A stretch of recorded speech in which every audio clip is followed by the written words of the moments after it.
بہت ضروری ہے. بہرحال مسواک کی جا سکتی ہے. تو وہ منہ دی خوشبو بنا دیا ہفتہ مسواک ہی نہ کرو. نہیں توجہ فرمائی.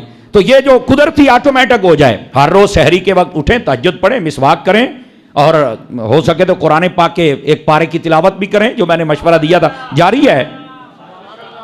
قرآن دا روزانہ دا سپارہ شروع کیتا ہے کوئی نہیں کیتا؟ میں نہیں کیتا ہے, بڑا دستا پیا تو. ہاں تراویح والا الگ ہے اور دوسرا الگ ہے, اور ہونا بھی چاہیے, بلکہ اگر دو پڑھ لیں تو سبحان اللہ. ٹھیک ہے, تو یہ جتنا زیادہ ہو سکے اس مہینے کو آپ اس کی برکات کو سمیٹیں.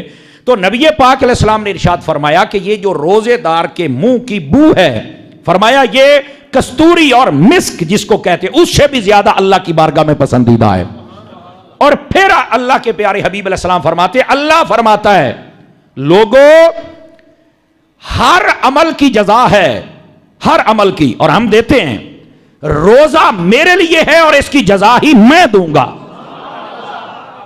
اب اس کے علماء نے دو معنی بیان کیے. ایک معنی یہ ہے خود جزا دوں گا کا کیا مطلب ہے؟ فرمایا اللہ فرماتا ہے اے دی جزا میں نہیں تانوں دسنی, ایک قیامت والے دیہاڑے جس لے میں تانوں عطا کر سانا تے پھر تانوں پتہ لگے گا. آواز کمزوروں والی آپ حضرات کی.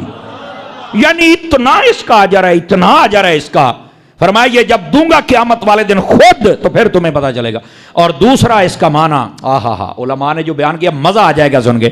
فرمایا یہ جو فرمایا الصوم لی وانا اجزی بہ, کہ روزہ میرے لیے ہے اور اس کی جزا بھی میں دوں گا, تو فرمایا اس کا دوسرا معنی یہ ہے اللہ فرماتا ہے روزہ میرے لیے رکھا ہے, قیامت والے دن میں تجھے اپنا دیدار بھی کراؤں گا. اس کا یہ مطلب ہے.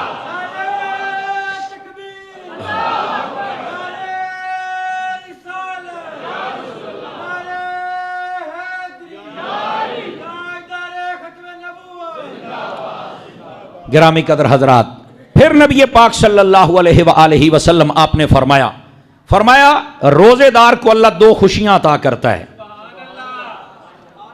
کتنی خوشیاں؟ فرمایا پہلی خوشی کیا ہے؟ فرمایا جب وہ افطاری کرتا ہے نا بڑی خوشی ہوتی ہے اس کو. اب وہ خوشی کس بات کی ہوتی ہے؟ وہ خوش اس لیے ہو رہا تھا یا اللہ میں ایڈے جوگا کوئی نہیں سی جڈا تیرا کرم ہویا ہے.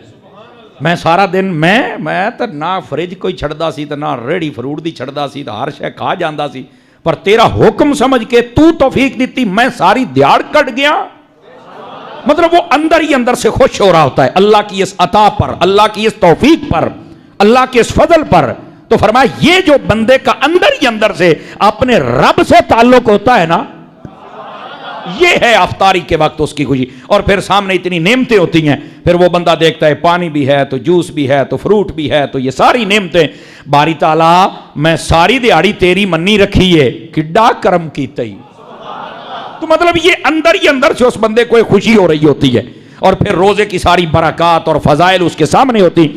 تو فرمایا کہ جب وہ روزہ پورا کرتا ہے تو اس کو افطاری کے وقت اللہ تعالیٰ ایک خوشی عطا کرتا ہے. افطار کی بھی ہے, اللہ کی نعمتوں کی بھی ہے, اللہ کے فضل اور مہربانی کی بھی ہے. تو فرمایا ایک خوشی اس بندے کو یہ ہوتی ہے کہ میں اب روزہ افطار کرنے لگا ہوں, اللہ نے مجھے توفیق دے دی, میرا کام مکمل ہو گیا, قبول وہ فرما لے. اور دوسری خوشی کیا ہے؟ فرمایا دوسری خوشی ہوگی جب اسے اپنے رب کا دیدار کروایا جائے گا. روزے داروں کے لیے الگ پیکج ہوگا. روزے داروں کے لیے میں نے کیا کہا؟ الگ پیکج ہوگا اپنے رب کا دیدار کرنے کا. اور یہ یاد رکھ لیں قیامت والے دن سب سے بڑا انعام اللہ کا دیدار ہے. یہ یاد رکھ لیجئے. یہ بخشا جانا, جنت میں جانا, حوض کوثر کا پانی, پل صراط سے گزر, دائیں ہاتھ میں نامہ اعمال, یہ سب اللہ کے انعام ہیں اور اللہ ہمیں دے, اس میں کوئی شک نہیں. لیکن سب سے بڑا انعام یہ ہے کہ بندے کو اپنے رب کا دیدار کروا دیا جائے. ٹھیک ہے گرامی قدر حضرات, اس واسطے رمضان المبارک کی ان مبارک ساعتوں کے اندر اپنے آپ کو ضرور تیار کیجئے کہ ہم نے رمضان کی برکات کو بھی حاصل کرنے اور رمضان کے روزے بھی رکھنے ہیں. میرا خیال اتنی باتیں سن کے ہمارے اندر ایک شوق تو پیدا ہوا ہوگا نا. ٹھیک ہے, اور جو میں نے آیت پڑھی ہے اس پر اگر بات نہ کریں تو پھر بھی لطف نہیں آئے گا. اللہ فرماتا ہے قرآن کو ہم نے رمضان میں نازل فرمایا.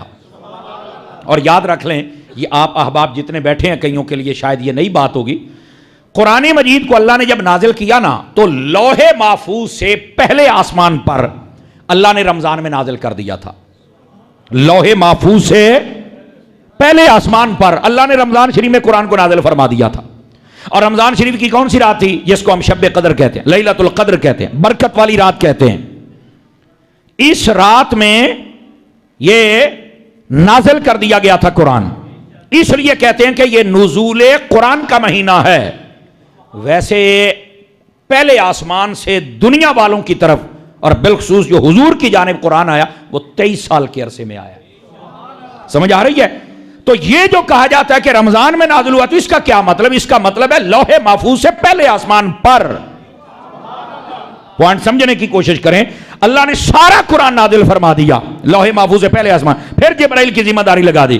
فرمایا جتھے جتھے میرا حبیب جاوے تے جنی لوڑ پوے وہ نہیں لئی جامی، پھر وہ اتنا ہی نبی پاک علیہ السلام کی خدمت اقدس میں لے کے آتے تھے.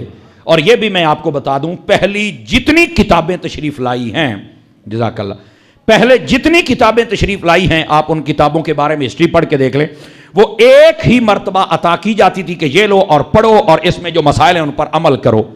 یہ بہت بڑی مشکل ہوتی ہے، ہمیں سمجھنا چاہیے، یہ بہت بڑی مشکل ہوتی ہے کہ یک دم پوری کتاب کو پڑھیں، سٹڈی کریں اور اس میں دیکھیں کیا ہے اور اس پر پھر عمل کریں. یہ مشکل ہوتا ہے. ہمارا دین آہستہ آہستہ آیا ہے. دین فطرت اس کو اس لیے کہا گیا کہ جب بچہ پیدا ہوتا ہے اس کی فطرت ہے، پہلے وہ ماں کا دودھ پیتا ہے، پھر اس کے بعد وہ کسٹرڈ کی طرف آتا ہے، پھر اس کے بعد کھیر وغیرہ کی طرف آتا ہے، پھر آہستہ آہستہ چوری کی طرف آتا ہے، پھر وہ روٹی نرم کھاتا ہے، پھر اس کے بعد عام روٹی، اور پھر اس کے بعد وہ عادی ہو جاتا ہے ہر چیز کھانے کا. آہستہ آہستہ ہمارا دین بھی آہستہ آہستہ آیا. پہلے کلمہ تھا، اس کے بعد وضو کا حکم آ گیا، پکے ہو گئے نماز کا آ گیا، پکے ہو گئے حج کا آ گیا، پکے ہو گئے جہاد کا آ گیا، پکے ہو گئے زکوٰۃ کا آ گیا. یہ ہمارا دین اسلام ایسے آیا. یہ یکدم